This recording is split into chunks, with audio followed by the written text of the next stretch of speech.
The Atheist Debates Patreon project presents God-Given Rights.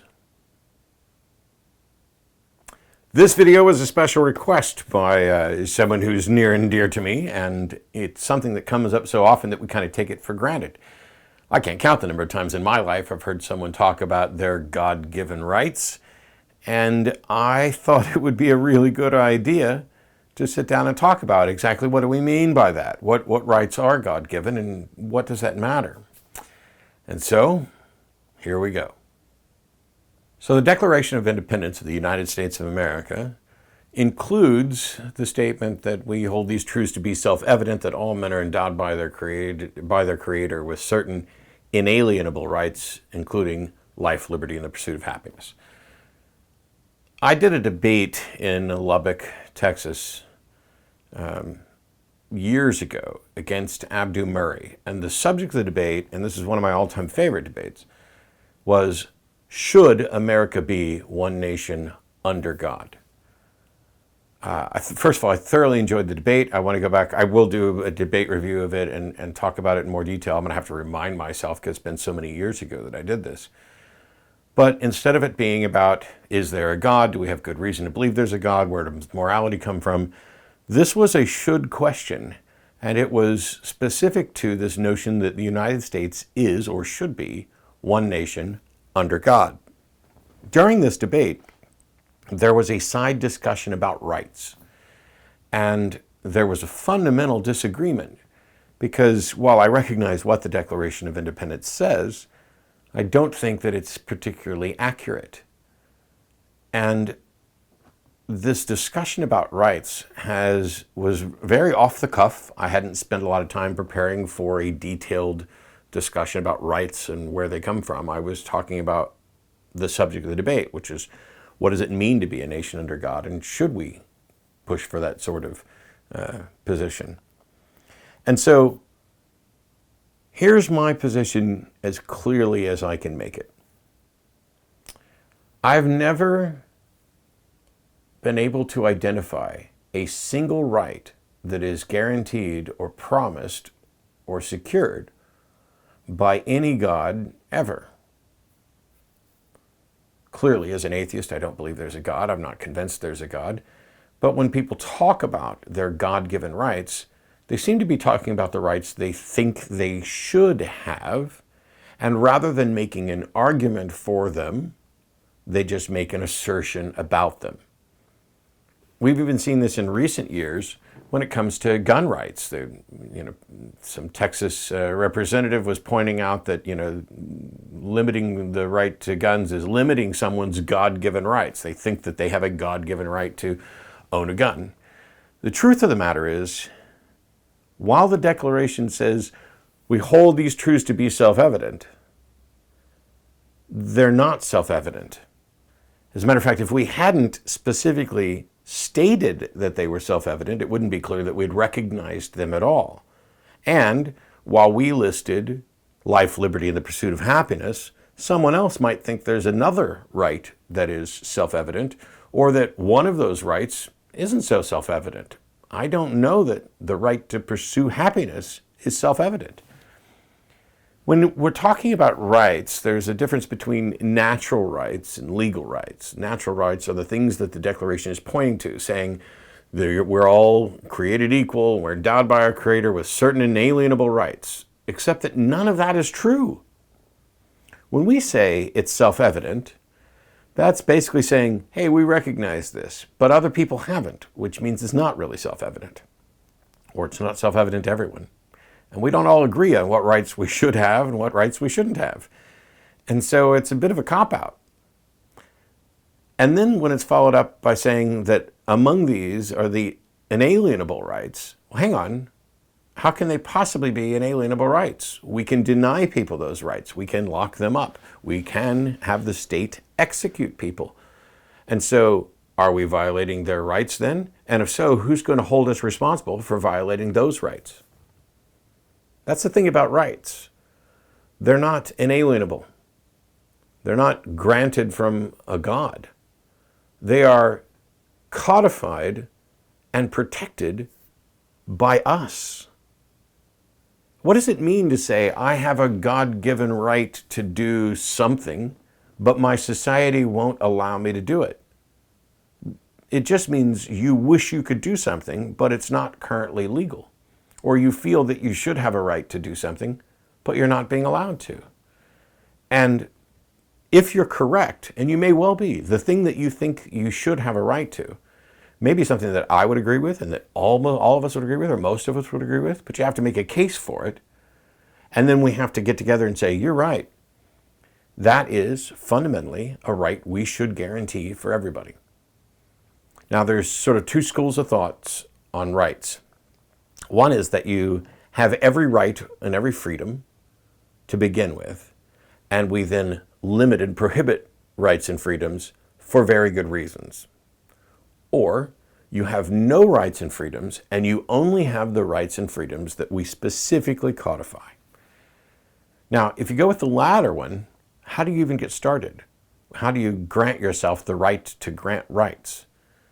And you would be sitting there constantly writing down new rights. You have the right to eat peanut butter sandwiches with crust. You have the right to eat peanut butter sandwiches without crust. You have the right to eat peanut butter sandwiches both crunchy or creamy or mixed, and you can do it with jelly or honey or celery if you want to. You know, you'd have to sit there and list everything. It is an exhaustive process, both in the sense that it would take you forever to do it, and it would waste a ton of time. So the smart thing to do is to say, we grant human beings every freedom and liberty that they want, but we are going to start prohibiting some actions because they are in conflict with others in society. Because the truth is, you and I have to share space. And so we're both going to act in accordance with what we believe, and our beliefs inform our actions, and our actions have consequences on each of us. But if you have a right to, let's say, burn your house to the ground, you may not actually have that right, because when you begin to burn your house to the ground, the risk to all of the surrounding houses increases dramatically, not the least of which is the potential damage and harm that goes from burning something and smoke and everything else. So you could say, it's my house, I can burn it to the ground if I want to, but the rest of us are going to say, no, actually you can't. We are going to act to prevent you from taking an action which not only harms you and your property, but potentially harms all the rest of us.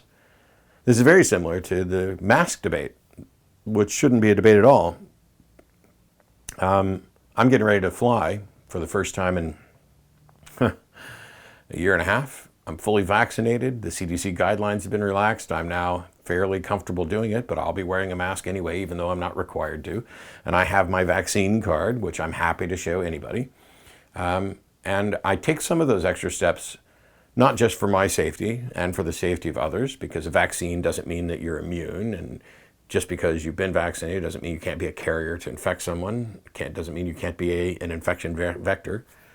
And so I take those extra steps so that when I'm sitting next to someone on a plane and they see that I'm wearing a mask, they should be able to breathe easy in knowing that they're sitting next to someone who not only cares about other human beings, but is aware of the situation and is taking steps, and in some cases extra steps, to try to keep us all safe. I'm not going to run around talking about my God-given right to breathe free and not have a cloth over my face and all this other crap that you hear from people. This didn't, the impetus for this video was not the mask debate. It's just the number one issue that I keep hearing about where people are citing their rights lately. So, if you were to go to like your favorite religion, what rights does that God grant you? Well, I think first is, doesn't matter.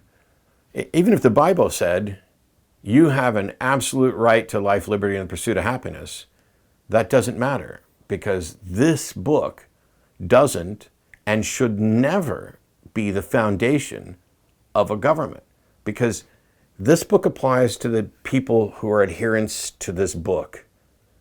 This is the guidance book for people who point to this Bible as their foundation, the foundation of their beliefs, but it doesn't apply to everyone.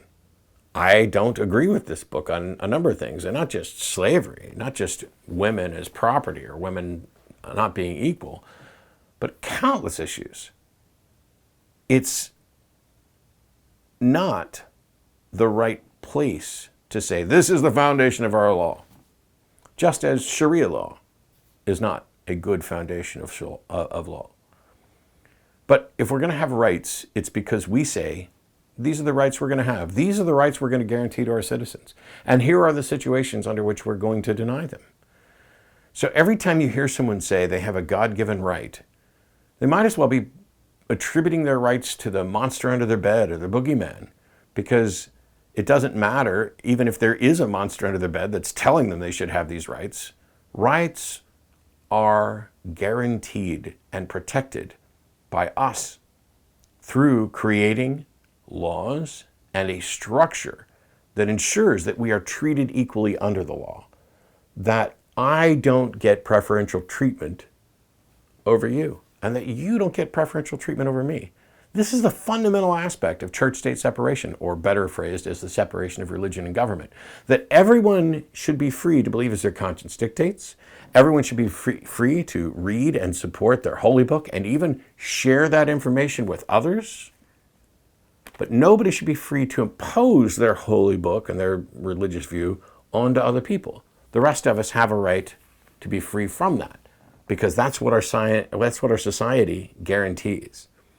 Freedom of religion, freedom from religion, the freedom of life, liberty, and the pursuit of happiness that our Declaration of Independence puts forward as inalienable rights are certainly alienable. Those rights can be taken away. And those rights didn't have to be guaranteed by the government of the United States or any other government. But now that we've said so, we have to work to make sure that's what we're doing.